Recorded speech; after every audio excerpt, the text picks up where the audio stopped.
श्रद्धा सुमन अर्पित करता हूँ। इसी क्रम में आज इस सरंगवा मेहदू पार्क के निविहा में इस सरदार पटेल के कार्यक्रम में यहाँ उपस्थित सभी अतिथिगण, यहाँ दूर दराज से आए हुए हमारे सभी सम्मानित साथी मित्रगण, आप सभी का पत्रकार बंधुओं, नौजवान साथियों, आप सभी का हार्दिक स्वागत एवं अभिनंदन करता हूं। हमारे पूर्व के वक्तागण सरदार पटेल के बारे में विस्तार से आप लोगों को बताने का काम किया, लेकिन एक बार आप सोचना चाहिए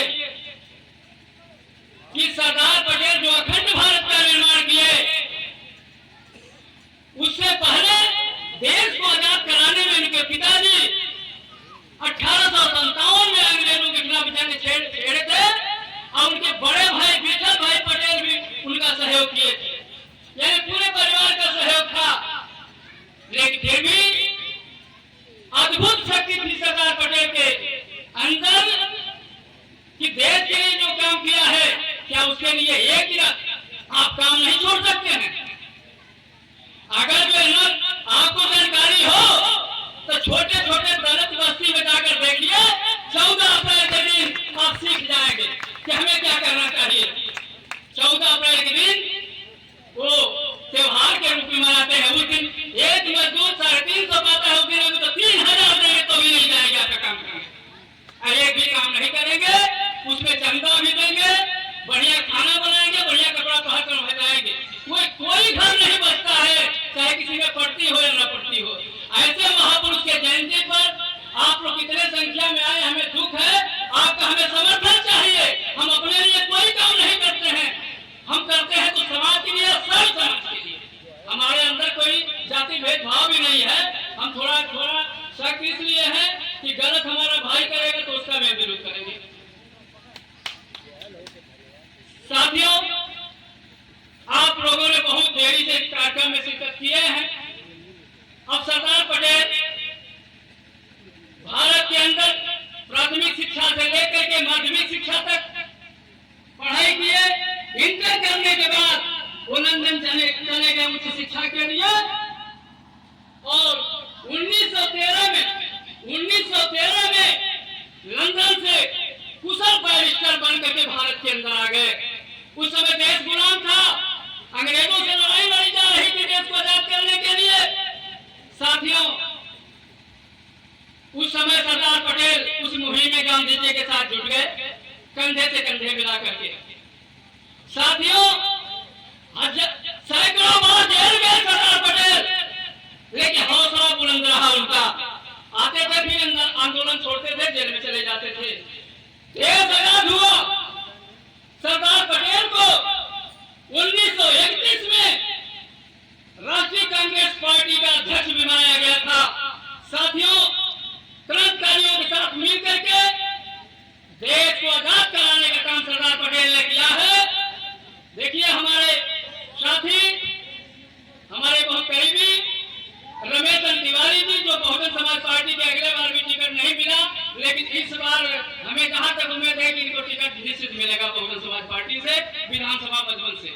साथियों, हमारे साथी कलाकार गौरी शंकर जी, हम भी कलाकार रहे हैं, गौरी शंकर जी भी साथ में आए हैं रमेश तिवारी जी के साथ में, उनका भी हार्दिक स्वागत है, रमेश जी का भी हार्दिक स्वागत है। साथियों, जब देश आजाद हुआ, सरकार बनाने की बात आई तो लोकतंत्र नहीं था, इसलिए देश के अंदर 16 प्रांतीय समितियां थी, 16 प्रांत था। इस समय 29 प्रांत है, छोटा बड़ा। साथियों, जब सरकार बनाने के लिए वोटिंग की व्यवस्था नहीं की, इसलिए कि लोकतंत्र नहीं था, प्रस्ताव मांगा गया। 16 प्रांतीय समितियों में से 13 का प्रस्ताव आ गया, सिर्फ एक नाम सरदार पटेल का, बाकी किसी का नहीं। गांधी जी ने बिरला हाउस में जवाहरलाल को बुलाने का काम किया और कहा कि देखो, तुम्हारा तो नामे निशान नहीं है, जबकि तुम्ही को चाहते हैं प्रधानमंत्री बनाना, लेकिन सरदार पटेल का नाम सिर्फ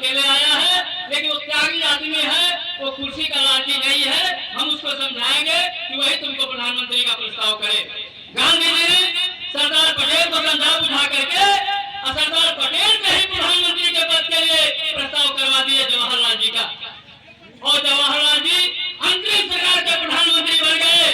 तब गांधी जी कहे कि जवाहरलाल की बस की बात नहीं है कि वो सरकार चलाने, देश की हालत नाजुक है, तो सरदार पटेल के ऊपर ही जिम्मेदारी दी गई, इसलिए भारत को प्रधानमंत्री बनाया गया, गृह मंत्री बनाया गया, सूचना प्रसारण मंत्री बनाया गया, रियासती मंत्री बनाया गया, दर्जनों मंत्री बनाया गया, इसलिए देश को चलाना सबके बस की बात नहीं है। सरदार पटेल सक्षम थे।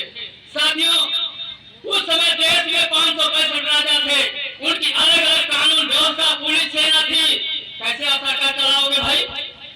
सरदार पटेल ने सोचा कि अखंड भारत का निर्माण करना पड़ेगा, इसलिए कि सदन में प्रस्ताव आया राष्ट्रीय संघ का कि सारे रियासतों को राष्ट्रीय संघ में विलय कराया जाए, तभी सरकार चल सकती है।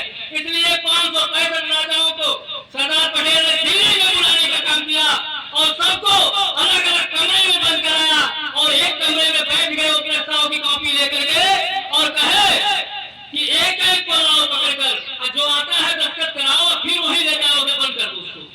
सरदार पटेल ने वह काम किया। लोग कहते हैं कि समझा बुझाकर, अरे किरोड़ी तरह जमा लेंगे, साम दाम दंड भेद के आधार पर सरदार पटेल ने अखंड भारत का निर्माण किया है। साथियों, राजा को बुलाते थे और कहते थे कि प्रस्ताव पढ़ो और दस्तखत करो। जो आनाकानी करते थे, एक बार उसके आंख में आंख मिलाकर देखते थे, वो डर जाता था, दस्तखत कर देता था।